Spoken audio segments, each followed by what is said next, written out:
My name is Elizabeth May. I'm leader of the Green Party of Canada. I'm joined here by colleagues from the official opposition, the New Democratic Party, and of course and also by the Liberal Party of Canada. The representatives here, Anne Min Tulquash, the Deputy Environment Critic for the NDP, and Kirsty Duncan, Environment Critic for the Liberal Party. I also want to acknowledge that we're joined by the sole non-Conservative Member of Parliament for the province of Alberta, Linda Duncan, Member of Parliament for Edmonton Strathcona, as well as by Independent Member of Parliament Bruce Heyer from Thunder Bay Superior North. My role here is simple. I want to give one simple, clear message. This is not about politics. The Omnibus Budget Bill, Bill C-38, is about what happens when you reduce government regulations, when you're inattentive in your lust for more oil profits, inattentive to protecting the environment. We want to bring the real-life example of what will happen more and more in Canada if we allow Bill C-38 to pass as currently drafted. And I will, in sequence, turn the floor over to Bonnie and Gord Johnston of Sundre, Alberta. Some of you have seen them in the news. They are immediate victims of the negligence of All Plains Midlands, a company whose parent company, All Plains All American, that has an atrocious safety record. The U.S. EPA has been all over these people. They had a leak last year in Alberta, and now their oil is flooding in to the Red Deer River and causing real immediate environmental damage, but also inflicting real pain and suffering on the people who live on that land. So this is another message to Mr. Harper. The environment is not about the trees and the birds you think don't matter. The environment's about the people who live there. And all of us live on this planet, and we need clean air, drinkable water, and a healthy environment. So in sequence, I'll turn the podium to Gordon and to Bonnie and Johnston, and they will have the most time. And then I will ask, in sequence, the official opposition spokesperson and then the Liberal opposition spokesperson to share with you the reasons we should oppose Bill C-38. We stand here in solidarity, not individual opposition parties, but a collectivity that recognizes that our role in Parliament is to act as Her Majesty's loyal opposition and protect Canada from extremely bad laws such as Bill C-38. Gordon, Bonnie, it's for you. Thank you very, very much. Thank you. We're here today to put a face to the oil spill disaster in Alberta. Not only was the environment impacted, but so was the habitat for the birds, the fish, and the wildlife. But as Elizabeth said, there's also a human toll in this as well. So as the decision makers go forward, I hope that they will remember those decisions that they make impact people like us and our community as well. Our greatest fear is that in a week or so, nobody's going to remember this. And this is going to be minimized. It's going to be swept under the rug. And we're going to live with the consequences of their actions for years to come.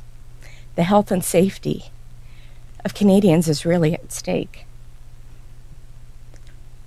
So what is going to change so nobody has to go through this? What is going to change today so nobody has to stand here and talk about something like this? Thank you. And I would like to say, come on, Canada, let's get together. Let's get behind this. Let's do something about this. Let's make some changes. Let's make it right. It's our lives. It's all we have. So please, please listen and take a close look. This could be you. It really could be. Thank you. Thank you.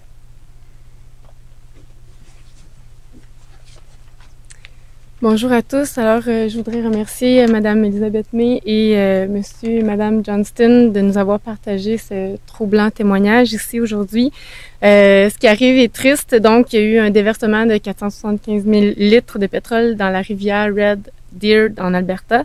Et ça nous montre qu'il y a des catastrophes graves qui peuvent survenir et affecter la vie des gens, affecter l'écosystème aussi, dévaster des écosystèmes, dévaster des personnes.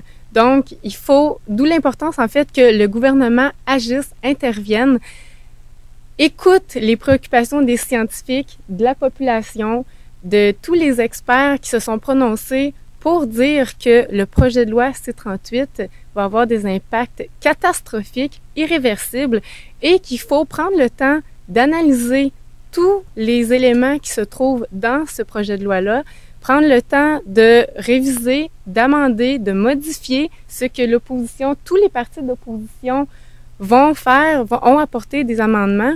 Et ce que vous voyez ici aujourd'hui, c'est que ce sont tous les partis qui s'unissent parce que il y a vraiment des actions qu'il faut poser pour éviter que d'autres catastrophes surviennent, que d'autres personnes vivent des situations aussi dramatiques que ce que les Johnston viennent de nous partager aujourd'hui.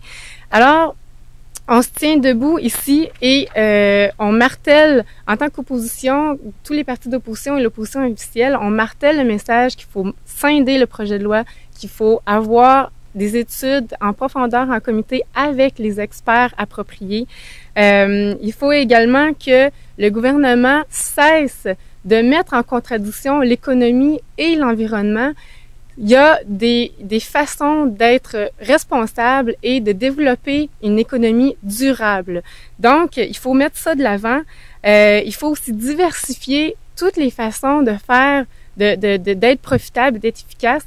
Il faut profiter de toutes les instances qui peuvent nous aider à analyser, à critiquer les politiques fédérales pour améliorer ces politiques-là, pour qu'on puisse être plus efficace et qu'on puisse tenir compte des besoins de la population, des intérêts de la population.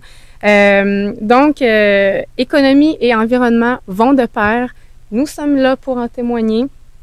Les générations futures méritent qu'on leur laisse un monde où il y a de l'espoir, où la qualité de l'eau, de l'air, de nos sols sont en parfaite condition pour que les gens puissent vivre dignement. Et puis, nous sommes tous responsables du bien commun. Il faudrait que les conservateurs le réalisent. Il faut aussi que tout le monde mette la main à la pâte. Et sur ce, je laisse la parole à ma collègue Kirsty Duncan. Good afternoon, everyone, and thank you for coming. I'd like to begin by saying thank you to Bonnie and Gord for your courage, and I want you to know our thoughts are with you. And we'd like to have Oz. These groups are integral. They are rallying Canadians across the country to oppose this omnibus kitchen sink bill and to stand up for democracy, the environment in Canada. We have a government that stands fast to its ideology. Instead of listening to evidence and to experts who have real concerns about this bill. As you know, this bill, last summer, they cut 700 positions at Environment Canada. Now it's 200 positions. They are repealing the Canadian Environmental Assessment Act. They are repealing the Kyoto Protocol Implementation Act. And they are gutting environmental legislation of the past 50 years.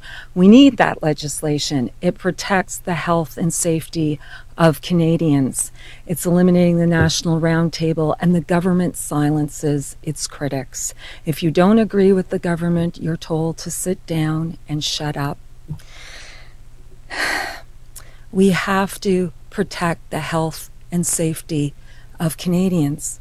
We have to learn from the past. We had Exxon Valdez, we had Horizon, we've had Walkerton, and we have to listen to Bonnie and Gord. We need the science, we need the scientists, we need the monitoring, and you need those protections, because if we don't have them, worst case scenarios can happen. One closing word. We are here today to also mark the extraordinary response to the Avaz online petition. Nearly 60,000 people in a matter of days signed the petition to Stephen Harper, asking him to rethink Bill C-38, to remove the non-budgetary matters to protect environmental laws in Canada. Clearly, with what just happened to Bonnie and Gord Johnston and to the spill on the Plains All-America pipeline near Red Deer River, our laws aren't strong enough. This is not the time to weaken environmental protection. happy to open the microphone, and please let me know to whom you'd like to address your question. I don't really care who answers the question, although I have to say I just got the leaders of the NDP and the Liberal Party on this, so maybe it better be to you for now, Elizabeth. But, you know, okay, I was struck by what Mrs. Johnston said, you know, who's going to be thinking about the spill in a week. But after you guys have gone through this marathon all-night thing, and the Conservatives seem likely to be able to vote down every one of your amendments, they're not stupid, they'll have their bodies in the seats. Who's going to be remembering what you did tonight a week from now, or more importantly, a month from now, or 3.5 years from now? Like, how are you going to keep people thinking about what you're doing tonight, and what does it matter to the next election? The people who will be remembered over the next 48 hours are any Conservatives brave enough to stand on conscience and on principle and vote with opposition members for at least a few of the amendments to redress the damage being done by C-38. There are rallies outside Parliament tonight calling for 13 heroes to step up. Those men or women who stand up and vote for opposition amendments to improve Bill C-38 on the advice of previous Conservative fisheries ministers like John Fraser and Tom Siddon, former colleagues from the caucus like Bob Mills, they will be remembered. What's important going forward is not what we did as opposition members. What's important is that Stephen Harper rethink his current strategy, and with the voices of Albertans like Bonnie and Gord Johnston saying, for God's sakes, you can't sacrifice where we live and say it's collateral damage on the road to Beijing. This is not acceptable, and we must rethink. So I don't know, honestly, Gloria, who will remember what opposition parties do. What's important is where are the brave Conservatives who will stand on principle. You don't really believe they're going to do that, do you? I have to have some hope. Nobody ever believes anyone's going to do anything brave till after they've done it. Okay, I have two process questions, and I don't care who answers them. Are you guys tonight doing any kind of vote swap or agreements to sit out with the Conservatives? Or are you going to try to keep them all in their seats all night long? Is there any pairing? Pairing is the word I'm looking for. The Green Party is not allowing any members of caucus to leave their seats. May I respond in French? Okay.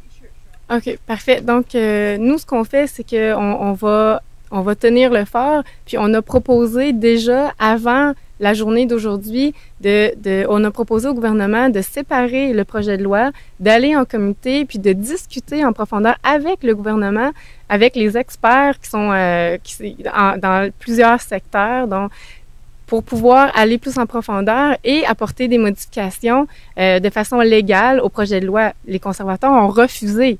Donc, ce sont leurs responsabilités. Aujourd'hui, on en est à plus de 24 heures de vote ce soir sur des amendements. Il y a quand même des motions d'amendement. Donc, c'est aussi à eux d'être un peu plus ouverts d'esprit puis de considérer les 50 000, les plus de presque 60 000 signatures de Canadiens qui se portent garants pour dire qu'ils sont pas d'accord avec la façon de faire, de procéder des conservateurs. Et à votre précédente question, vous disiez qui va se rappeler de ce qu'on fait aujourd'hui? Tous ceux qui vont payer pour les décisions des conservateurs, tous les scientifiques qui sont muselés, toute la population qui va vivre avec les conséquences désastreuses du manque d'évaluation environnementale. Le commissaire à l'environnement dit déjà que nous allons avoir une dette de plus de 7,5 milliards de dollars pour la décontamination de sites qui ont été utilisés dans les années 50 et 60. Si ça continue, il va en avoir encore plus de sites contaminés peut-être, étant donné le manque d'évaluation environnementale. Donc, c'est tout le monde qui va payer, tout le monde va s'en rappeler. Et j'espère que le gouvernement comprend, entend le message qu'on lui envoie aujourd'hui et depuis plusieurs semaines. Okay, so you're not going to be doing any pairing, then there'd be no cooperation. So yeah, you probably don't do pairing. So when 4 of you guys go to sleep, you allow 4 Conservatives to go to sleep tonight. No. No. Okay. Well, I'll ask those guys later. And the other question is, these are not confidence motions, right? Not really. No, the government it's the government that gets to decide what's confidence and what's not, right? So it's not really confidence. My understanding procedure is certainly amendments to a budget implementation bill are not confidence motions. The entire bill might be interpreted as a confidence motion, but that's debatable because it's not actually a money bill. The money measures have gone forward as in the main estimates. So it could be seen as a confidence motion if the government chose to make it such, but amendments to the bill, in the same way that amendments could have been taken at committee, amendments can be taken at report stage. And unless I'm vastly misreading O'Brien and Bosk, I don't think that's a confidence motion. That Conservatives can stand up and vote against the amendments and not be voting against a confidence motion. But we have to remember that Stephen Harper does not brook independence or a maverick impulse among any of his members of Parliament. When I speak of bravery, I don't mean that they're going to threaten bringing down the government and causing an election to come down on their heads, but they do mean that the vastly overstaffed, monstrous Prime Minister's office, with its really well-equipped legions of young men in suits to go forth and beat people about the ears and make sure they understand what they're supposed to do. I mean, voters have put their faith in each of us as members of Parliament. And I think that's the conflict in which Dave Wilkes found himself when talking to constituents. Constituents want us to do what's right, and quite often in the existing party structures, you're told not to do what you believe in or what your constituents want. You're told to toe the party line. It isn't easy, even on I know Conservatives who were punished and scolded because they abstained on Kirsty Duncan's private members bill to get better research for CCSVI, because they were told, even on private members bill, to vote against Kirsty's private members motion. So it is really asking a lot of Conservative colleagues in the House, even when it's not a confidence motion, to do anything that suggests they still have their own mind, their own conscience, and their own ability to improve this legislation.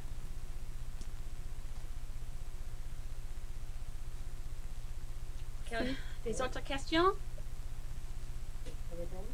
You want to make any other comments? Please, please, Canada, listen to what we're telling you. I've come this far, and I can't turn back. I don't have a home. People have to make a change. Please, please listen. Thank you.